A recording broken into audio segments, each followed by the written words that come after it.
Halo teman-teman semua, hari ini kita balik lagi di podcast Teknik Jaringan. Kali ini kita akan belajar tentang mengenai teknik jaringan ya teman-teman ya. Di dunia digital sekarang kita terkoneksi sekali dengan yang namanya internet. Kita mau belajar, kita mau ngerjain kerjaan, kita mau balesin email juga semua terkoneksi pakai internet.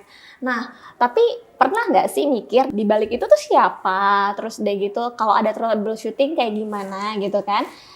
Hari ini kita kedatangan narasumber dan praktisi dari instruktur PPKD Jakarta Pusat, yaitu Kak Alfi. Halo Kak Alfi. Halo Kak Tia.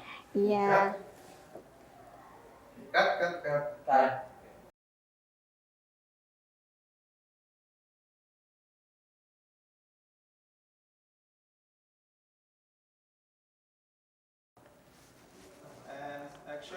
Oke, menarik banget nih Pak. Kira-kira aku mau tanya nih, apa sih fungsinya router, switch, sama modem?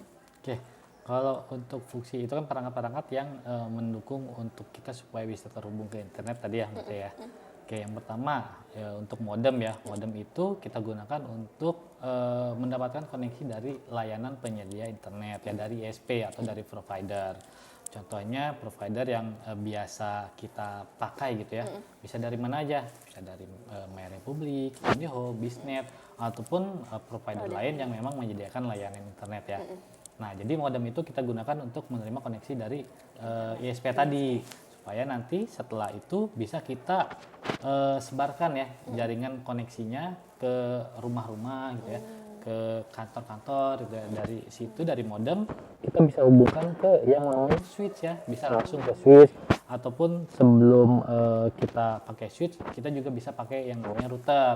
Nah, router di situ kita fungsikan untuk mengatur lalu lintas jaringan yang biasanya alamat atau segmennya berbeda. Contohnya kalau kita membahas tadi ada alamat IP ya. Nah, alamat IP itu sebenarnya ada yang namanya kelas-kelasnya ya, ada kelas A, kelas B, kelas C, dan lain sebagainya. Itu yang memang secara umum dipakai gitu ya.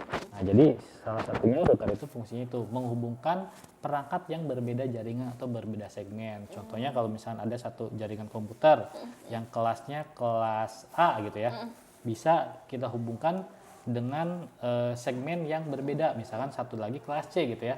Nah, tanpa adanya router itu antar jaringan tuh nggak bisa terkoneksi tuh, Mbak Tia. Jadi kita butuh yang namanya router tersebut supaya walaupun dia berbeda segmen gitu ya, beda kelas, itu tetap bisa saling terhubung.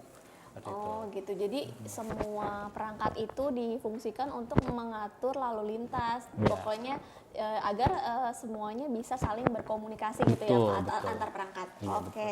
Untuk perbedaan, kan kita tahu nih kalau di jaringan itu kan suka ada kotak-kotak gitu tuh Pak, gitu kan.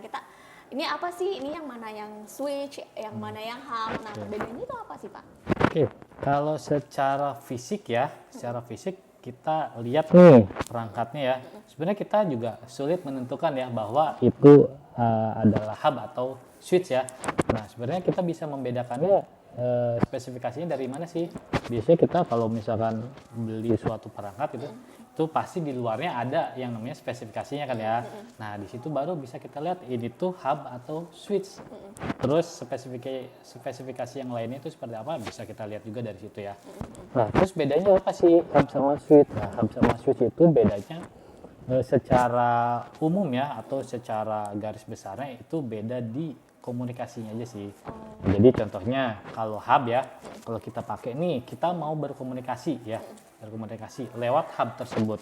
Nah, kita melakukan yang namanya broadcast nih, menyebarkan data ya atau informasi gitu ya. Nah, kalau misalnya kita pakai hub, itu data yang kita sebarkan atau yang kita broadcast itu dia